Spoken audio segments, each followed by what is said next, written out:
This is the High School Football America podcast for May the 17th, 2020. I'm Jeff Fisher. The High School Football America podcast is brought to you by GameStrat, America's premier sideline instant replay system with outstanding reliability and great customer service, plus different plans priced right for every coach's budget. And right now, GameStrat is offering a discount of up to $200, which means it's cheaper than Huddle's sideline with better reliability. Plus, GameStrat is making it risk-free. If you make the switch now, and there isn't a 2020 season, your money will roll into 2021. No risk. You can't beat that, but you got to get it done by June the 30th. To get a demo, go to GameStrat.com or click on the GameStrat banner ad located on every page of HighSchoolFootballAmerica.com. Heading to my state. And I say this whenever I get to do a podcast from Pennsylvania. You know, you can take the boy out of Pennsylvania, but you can't take Pennsylvania out of the boy. And I'm very, very proud of three guys that are on the line with me that are going to join me here in a second for something that they did that made me – I had a big smile on my face when they decided, well, we're all waiting for football. Will there be a 2020? Won't there be a 2020? We don't know yet. They decided to do a tournament for the best helmet in the state of Pennsylvania. And I've got Chris, Matt, and Ian on the line here, and they've all had a big role in this. Chris and I have known each other, I think, for a couple of years before the helmet project came along. He's the guy that voluntarily just called me up. I think he actually tweeted me and said, hey, do you mind if I do some helmets for your website? And he was gracious enough to do that. I asked him, what can I do for him? He said, nope, I'm just here to promote high school football. And we're going to start with him in a second here. But first off, guys, let's get all of your voices in here. Welcome to the show, and congratulations on the Pennsylvania High School Football Helmet Tournament. Thank you. It's good to be here. Well, we got everybody there. Thank you very much. Yeah, happy to be here. Thanks for having us. You know, technically, Chris, you there too? Got to make sure. Yes, Chris. This is Chris, and I appreciate you having me on. Okay, great. Well, I just want to make sure the technology bugs didn't get in here. We're going to have some fun, and we're going to, as we walk through this, folks, you know I've done two, other interviews at a time, but I've never done three, so we're going to try and keep it straight for you. But I'm going to start with Chris just because, this is my way of thanking you, Chris, by putting you in the first place for what you've done for High School Football America with the helmets. And that's where we're going to start this, which is I know you love high school football, but what gave you the crazy idea to start designing helmets for every PIAA team in the Keystone State? So that question gets asked a lot of me, and I believe the answer was you had spoken of Dave Micah before about his website, and I started just kind of tinkering with them and decided that I could do some of the District 11 schools because, that's kind of where Dave is centered. And then I realized these aren't that difficult to do if I can get a good shot. And it just led to saying, okay, I'm the type of person that says, well, if I'm going to get helmets, I'm going to get them all. And you've done that, and you do a great job with them, by the way. So let's slide Matt in here. Pennsylvania football history. How did you connect with Chris? And then we're going to kind of morph it. Take me to the journey of how does it become an idea that you're going to have a helmet tournament? Sure. I had some interactions with Chris via Twitter, probably nothing substantial, but I had known who he was. I had seen all the great stuff he had put out. But I didn't really get to know him and work with him closely until this whole idea kind of took shape. It was the end of March, and I just had this idea. I was exhausted of not having anything to watch on TV. I'm a history guy, but I can only watch, Super Bowl 47 so many times on repeat. So I wanted to do something new and something different, and obviously Pennsylvania focused. So what I thought to do was an idea, just run a tournament of the best helmets in Pennsylvania. And initially I thought, maybe we'll find 30 or 40 of them, the iconic programs, the famous helmets, and we'll just do that. So I actually had messaged Ian and said, how feasible is this? And this was like, I don't know, 11:30 at night. It was kind of one of those thoughts like, hey, let's just see. Because if I just ask one person and he says it's ridiculous, then I've only looked stupid in front of one person and not a lot. So that was kind of my line of thinking. And he said, thankfully he thought it sounded like a doable thing and a good idea. And then he also said, why don't you get Chris involved? Which was an awesome idea as well. So the next morning, I reached out to Chris, and away we went. There you go. 563 teams, all the PIAA teams. Chris does all the helmets. Matt has a crazy idea before he hits the hay. By the way, I make fun of myself every day for crazy ideas that I put out here on the air. And now we go to the western part of the state. And that's what we should point it out. It's kind of a perfect little marriage here because you got Chris in the east. You got Matt in the center of the state, and then we go to Ian. So you get the call, Ian. I don't know if it was that late at night, but you said it was doable. But what went through your head when Matt proposed this to you? So I love brackets and tournaments and all that kind of stuff. In addition to enjoying high school football, I also really enjoy like NCAA tournament bracketology, not like waiting till the bracket comes out, but actually kind of doing the Joe Lenardi thing and like figuring out who's going to make the tournament. So I love making brackets and all that kind of stuff. So when I got reached out to, I was like, I can do this. I started a Google sheet that night. I was probably up until like 1:30 in the morning trying to figure out, how we could bracket it all out. And, the other guys, when I said we should get Chris involved, I'd kind of worked with Chris a little bit before. I've been writing about WPIAL football, so Western Pennsylvania football specifically, for probably 7 or 8 years. And a couple years ago, I started using helmet graphics in my like games of the week posts, and I made a WPIAL standings page that I used helmet graphics in. So I've kind of worked with Chris before that. He's provided me the latest and greatest, Western Pennsylvania helmet graphics, so I could have the most up-to-date things in my posts right for. And so I knew about Chris's work and how great it was. So when I suggested getting him involved, it was kind of just a perfect marriage of, I started making and then Matt filled it in, and then Chris kind of came in with the graphics to make it all look good once we launched it on Twitter. I love it. A perfect team there. As I said, they had the whole state covered. And let's move back to Chris. And folks, if you're just tuning in right now, we're talking about what I believe is the original helmet tournament. A lot of them are going on out there. We're going to talk about the national tournament in a little bit. But moving back to Chris, the geek with the helmets. We're going to call Ian the geek with the brackets. Hey, Matt, before we get Chris's question here, what are you a geek about? Anything? Well, I mean, Pennsylvania football history is something that's easy to get geeky about. I don't even bring ideas up to my wife very often because she makes fun of me. But I would definitely say that I'm very geeky about that topic, yeah. Well, my co-founder and wife, Trish Hoffman, will tell you how geeky I am when you get crazy enough to say, hey, why don't we try and start a national media company when you've already got people out there named USA Today and Max Preps. But anyway, back to Chris. So now you got these guys in the central and the western part of the state digging up on your helmets there. How's that make you feel? And then what's the first worry you have? Any worries about your helmets? Can they stand up to the test of a statewide bracket? Yeah, actually, I had discussed this via Twitter with Matt. I was a little skeptical at first because few people that will come out and say that's not a true representation of my helmet, or they changed helmet midstream. So my first worry was I want to get an updated version of the helmet, which means scouring the web to see what it looks like. And so when I looked at it, I said, I think most of these are the current 2019-2020 version. And to be honest with you, we maybe had 5 that were off. They changed colors or did something different. Mm-hmm. Well, you can't please everybody. So, Matt, once you finally had the 3-headed monster built here, what was your biggest fear about the Pennsylvania high school football helmet tournament? My biggest fear was that we would release these tournaments and we would end up getting such a low vote turnout that it would look ridiculous. And, I don't have a massive follower base or whatever, or at least at that time I didn't have very many at all. But so I wasn't worried about that. But I don't like putting things out that end up flopping like anybody else would. I was worried that we would get into the situation where we would have 3 helmets and they would all have 4 votes apiece. And then how do we break that tiny, pathetic tie? So I knew people were interested in it, and I thought that from the beginning that this was, for as many things that this time in our world is bad for, I thought this was maybe an opportune time to do this just so people could enjoy competing in some way.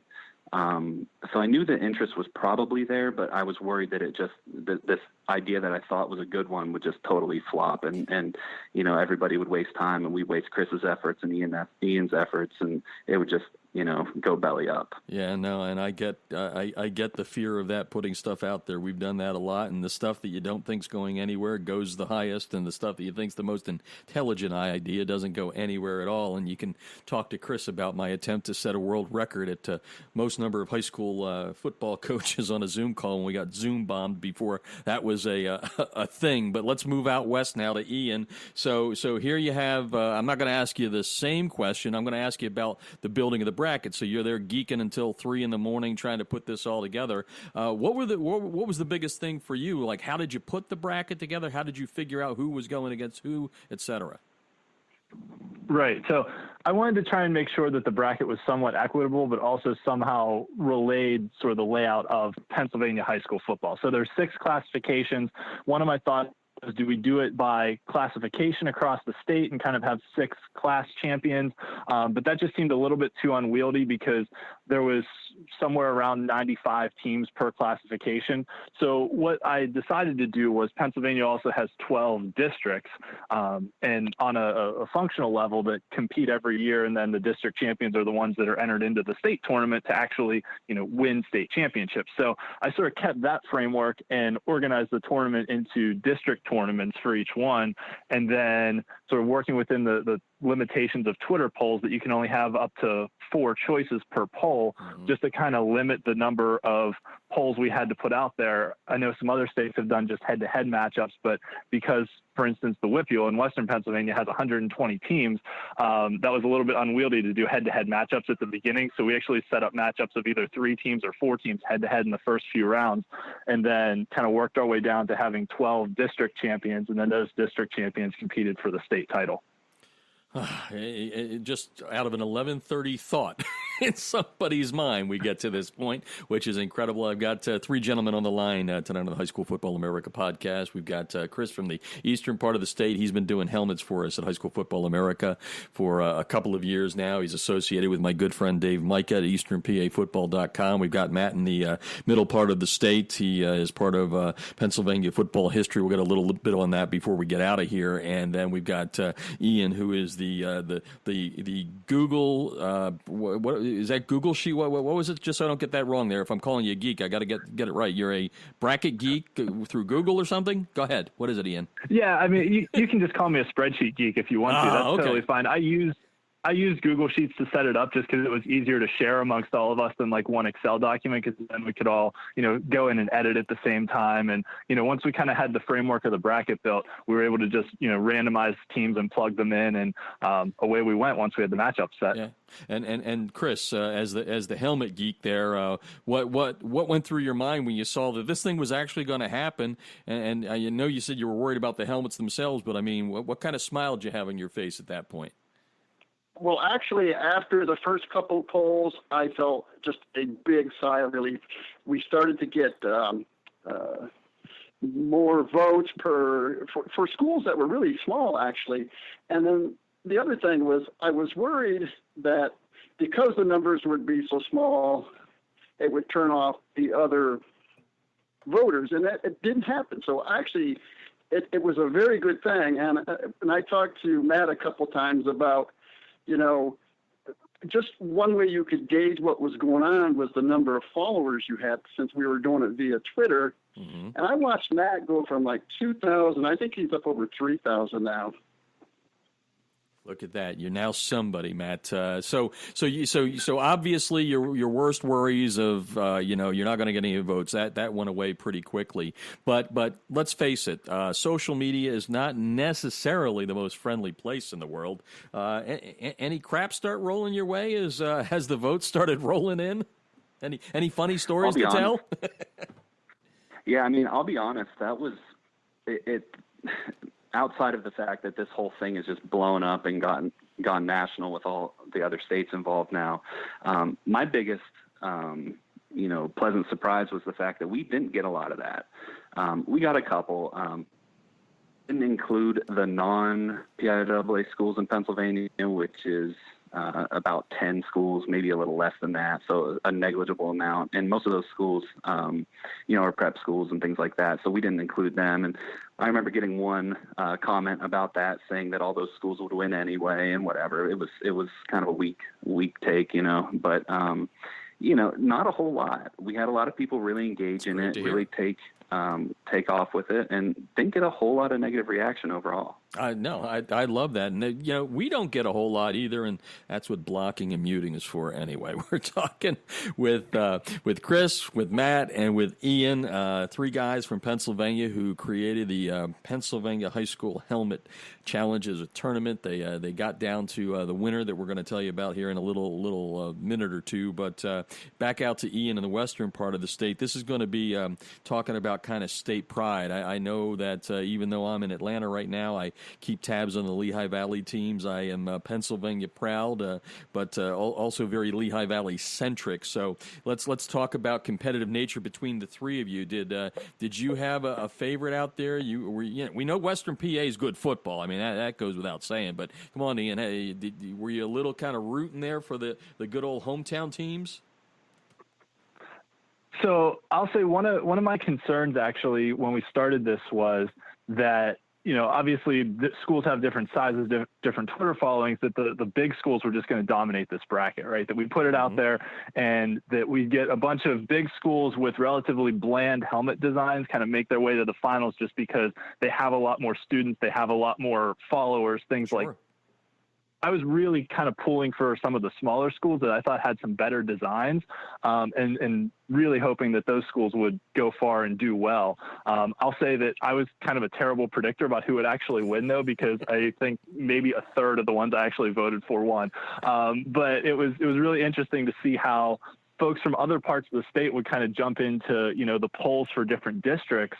And then the ones that actually had the better designs kind of got upvoted and were able to progress. And to kind of answer one of your other questions, too, about the feedback we got, one of the things I saw quite a bit was in Western Pennsylvania, the one that won the WPIAL side was Albert Gallatin. Mm-hmm. And last year they moved to playing an independent schedule out of a formal WPIAL schedule. So we got a lot of feedback about, like, well, why are they even in the WPIAL tournament? They're not playing a WPIAL schedule anymore. It's like, look, the state still defines them as a WPIAL team. They're just playing an independent schedule. So, we had to do a bit of explaining on that front, but that was really the only negative feedback I heard. But they had a fantastic design. So one of the things I'm really interested in seeing moving forward is if some of the schools that did well in the tournament actually keep their helmet designs, and then if other ones decide to kind of change their helmet designs, because a lot of coaches were tagged, a lot of coaches retweeted things.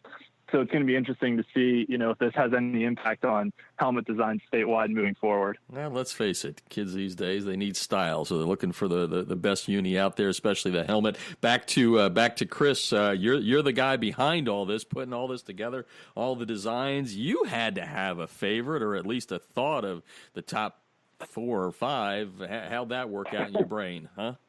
Okay, yeah. So actually, I'm going to be up and front and honest.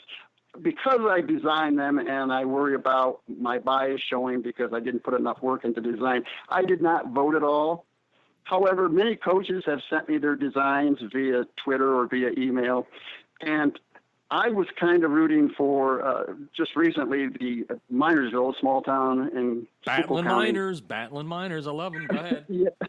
Yes, he sent me a new design. They went from this pick shovel design to this old time miner, and I kind of like that because part of a decal and part of a logo is to tell the history of the school in some respects. So that was kind of my favorite in the East in terms of, I just don't want to see, I had the same worry that Ian, State College is an S in the center of the state, and Woodland Hills is the wing style helmet. Those are all great, but to me, they don't really tell a story. So that's kind of how I look at approaching the helmet, and my favorites were ones that told stories. I've got a Minersville, a Battling Miners hat right next to me right now as I talk to you guys. Let's go to the center of the state here and cut to the chase. All the fears are now allied. You're in the championship, so let's tell the listeners around the nation.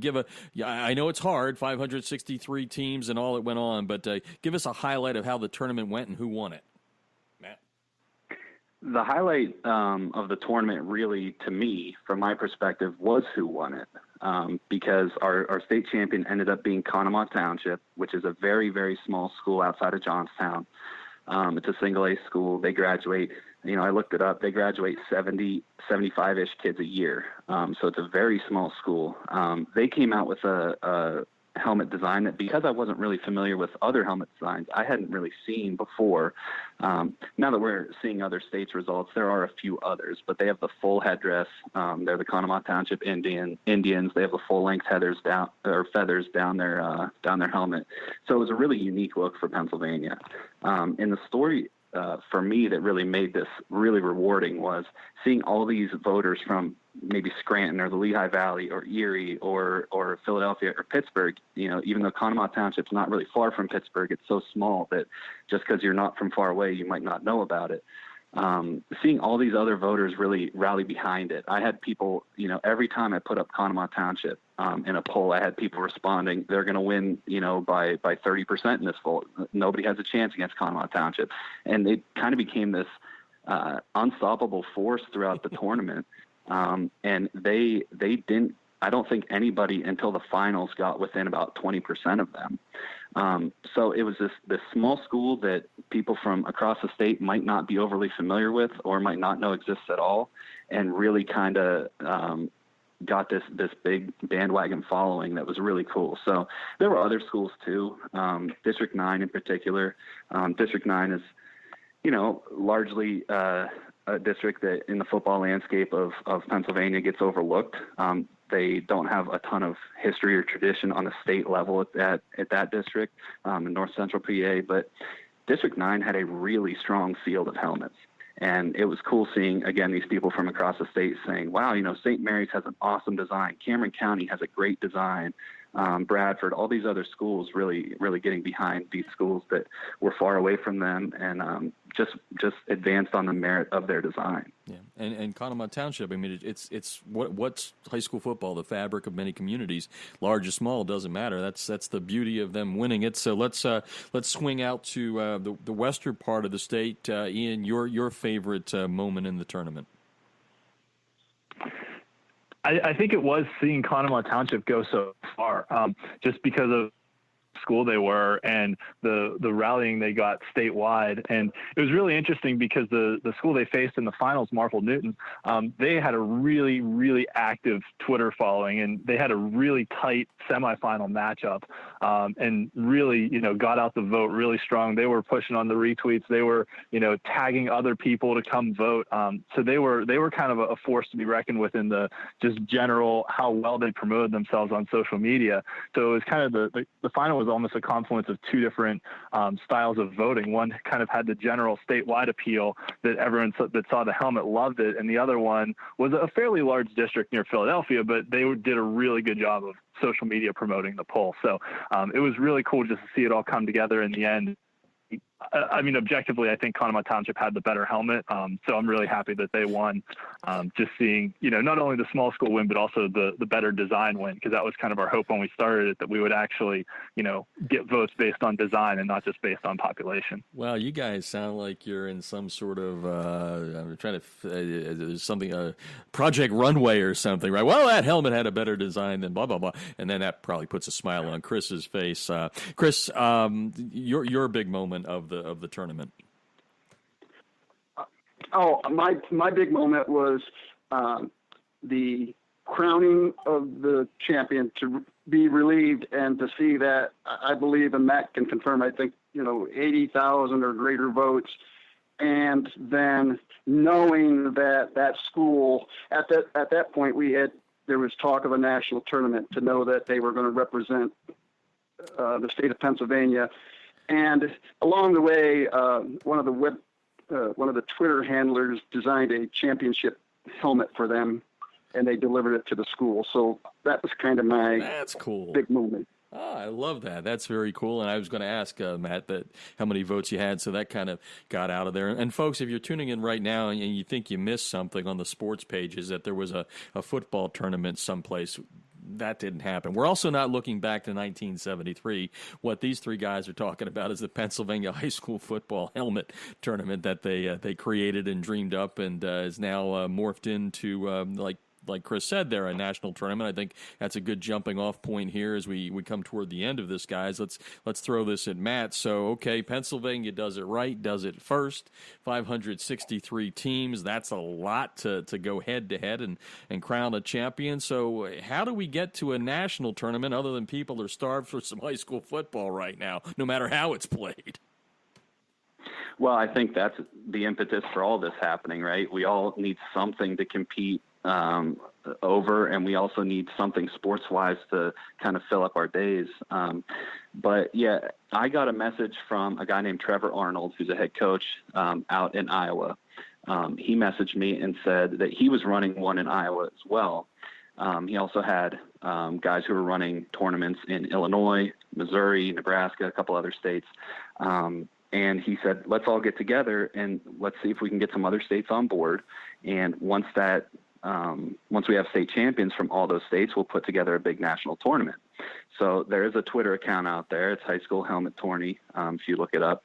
And that's where the national tournament will be held. So initially, whenever I got his message, I thought, well, that's cool. We'll probably get 8 states, and we'll get to say, I actually almost messaged him, hey, should we, instead of say a national tournament, should we say like a multi-state or something? Because I didn't think there was any way we would get the number of states we have. Right now we're at 40 or 42 of the states, and it's been difficult. So if you have listeners from Oklahoma, Alabama, South Carolina, they're the ones that we're really working on, and we haven't gotten anything from. But, we've gotten, over 80% of the states involved.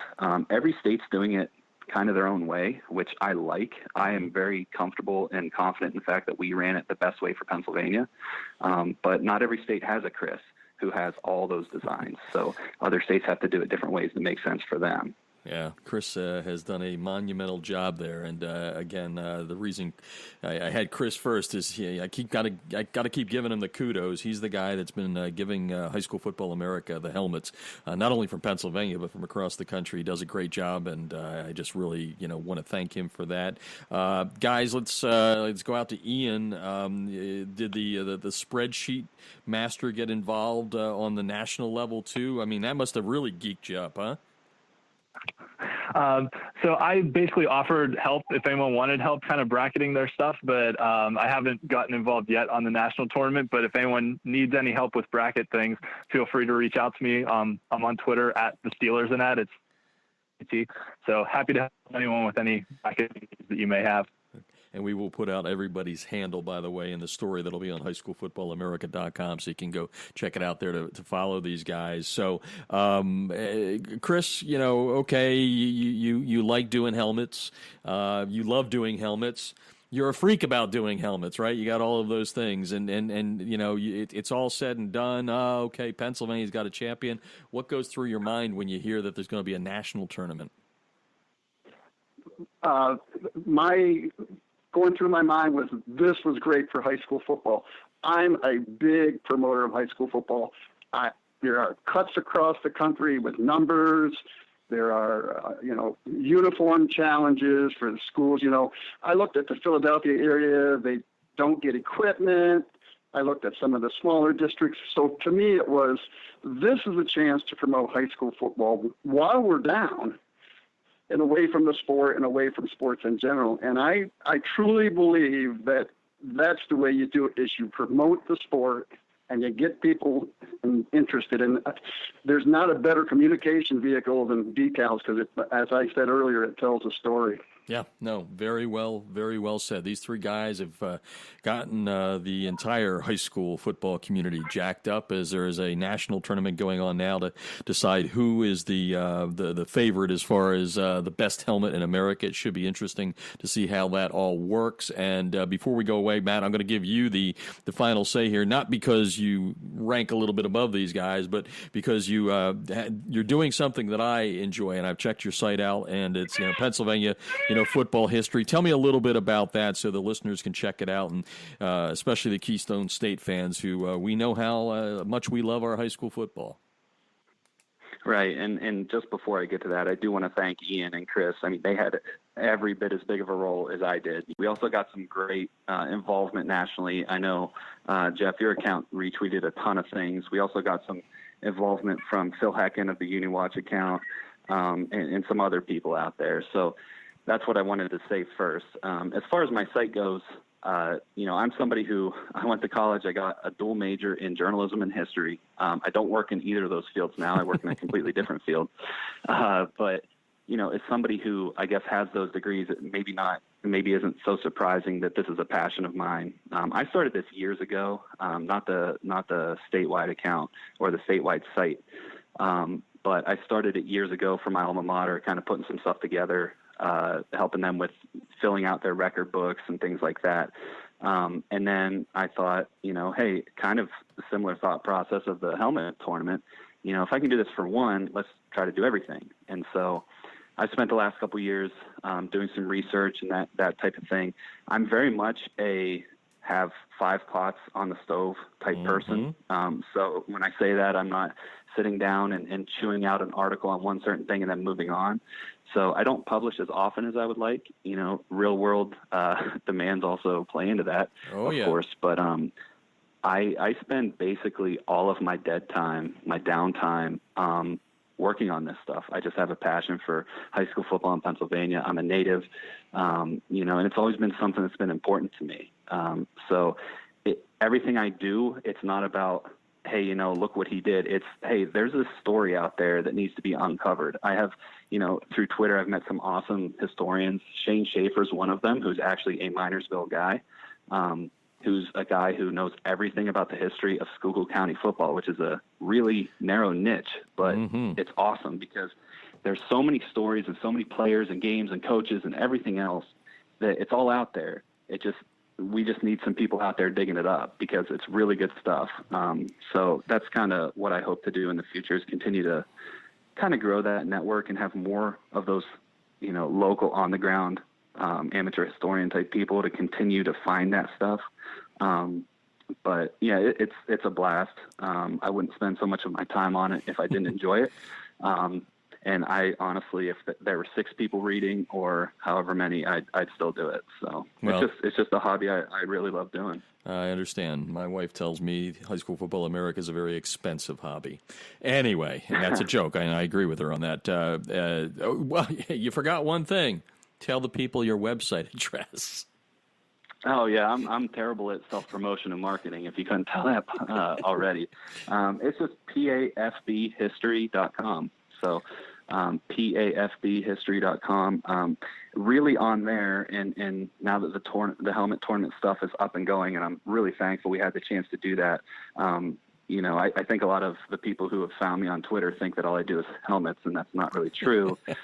Really what I try to do is do a lot more narrative stuff. So I have some narrative stuff in there about maybe some forgotten high school players, and I'm going to add a lot more to it as we get going through the summer and everything. So it's www.pafbhistory.com. All right, cool. Very good job. Wrapping up with some quick ones here because we're up against a little bit of a time crunch, guys. So going to Ian. So we're going to do Ian, we're going to do Chris, and then we're going to do Matt. I'm going to get you all ready here for this question. It's real easy. So we're in a national tournament.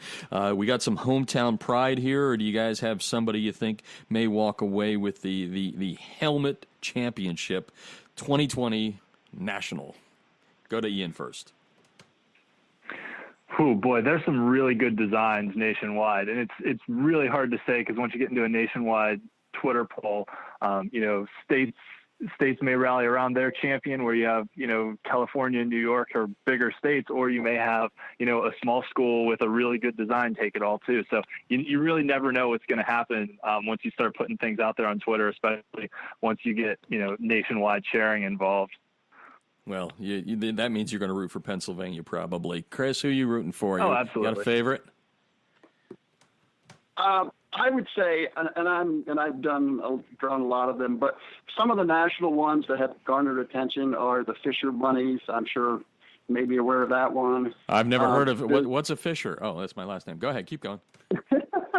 And then there is a school in Louisiana, Loyola Prep, which got permission from Charles Schultz to use the Snoopy. He kind of had a rallying cry in Pennsylvania. So there's a lot of sentimental favorites. if I had to say which state actually had the best helmets, and I'm a Pennsylvania guy, Pennsylvania's right up there, and I would say Montana has quite a few good designs, Louisiana, and of course Texas, because they are just so huge. Yeah, no, good. So far, both of you had good politically correct answers. Matt, do you have one of those as well? Who do you like going into the national tournament? Maybe Pennsylvania, probably a favorite, but who else? Anybody? Well, just in full disclosure, I did not vote as well in our Pennsylvania tournament. Now that that's over and we have one representative, I'm Conemaugh Township all the way. I'm going to do everything I can to do whatever we can to get them to move forward in the national tournament. Chris brought up Louisiana. The Snoopy design of Loyola Prep is awesome. Another favorite I have in that same state, St. Edmund, Louisiana, they're the Blue Jays, and it's just a Blue Jay with boxing gloves on. And my followers, I think, are tired of me tweeting about the bird with boxing gloves, but I think it's awesome. Early in the tournament, my heart was broken by two helmets. Canton, Illinois, which was the Little Giants, which uses the old Purdue logo, but it looks cool on their helmet. And also there's a really small 8-man school in northern Wisconsin called Phillips, and Phillips was the Loggers, and it was kind of Wisconsin's version of Conemaugh Township, except it didn't win their state. So there've been a couple that haven't made it, but nationally there's a couple really good state champions out there. The Fisher Bunnies, their helmet is just so unique, and it's one of those helmets that I think a lot of people are going to love. It might not be for everyone, but it's so unique and so creative that, for my money, they're probably the favorite right now. But I'm totally backing Conemaugh Township the whole way. All right, well there you go. Yeah. Oh, I got one more question. This is just for Chris, because you're the football helmet geek, the decal geek. Since you already said Fisher, I'm going to take you back to Indiana. What's the mascot for Frankfort, Indiana? I wish they would use it on their helmet, hot dogs. However, they chose not to use it, and so I often do mock-up designs trying to encourage people to change to their. For example, there are many cavemen. I'm fascinated by the caveman logo, but most schools don't use that. The same with the Frankfurt. I wish they'd use the hot dog. They use if I remember correctly, because I was there to snap some pictures for Stadium Project, I believe it's a dachshund, if I'm not mistaken, correct? Do they use the dachshund? Correct. Okay. Yeah, it's the dog, but just the name hot dogs, it just brings up, and they don't even use the mascot, so I get disappointed when I see great schools with great mascots not using them. Well, see, guys, I was calling you geeks every so often here and there, just obviously all fun and tongue-in-cheek for that, but I'm a geek, too. I go around and take pictures of high school football stadiums, and I knew that it was the Frankfurt hot dogs. And I have to say one other thing for the listeners out there. I've never had 3 other voices, or 4 total, ever on a podcast, and I threatened all 3 of these guys before we went into it. Right, guys? Did I threaten all of you? Go ahead. Say yes. Yeah. Yeah. You can say it. Yeah. I threatened them not to talk. They did a hell of a job. Guys, you did a great job, and more importantly, you did a great job on this tournament. Thank you for giving high school football fans across the country something fun to fill the time while there's no spring ball or summer workouts or whatever, but we really appreciate it. Great job, and keep up the good work. I can't wait to see what you come up with for your next idea at 11:30 there, Matt. Yeah, we'll see. I mean, this one was pretty good. I might just stop while I'm ahead. Thanks, guys. Take care. The High School Football America podcast is brought to you by GameStrat, America's premier sideline instant replay system with outstanding reliability, faster speed than Huddle's sideline, plus GameStrat has outstanding customer service, along with different plans priced right for every budget. And right now, GameStrat is offering a discount of up to $200, which means it's cheaper than Huddle's sideline, plus GameStrat is making it risk-free. If you make the switch now, and there isn't a 2020 season, your money will roll into 2021, no risk, and you can't beat that. But you do have to act by June the 30th. To get a demo, go to GameStrat.com or click on the GameStrat banner ad located on every page of HighSchoolFootballAmerica.com. You've been listening to the High School Football America podcast, and I'm Jeff Fisher.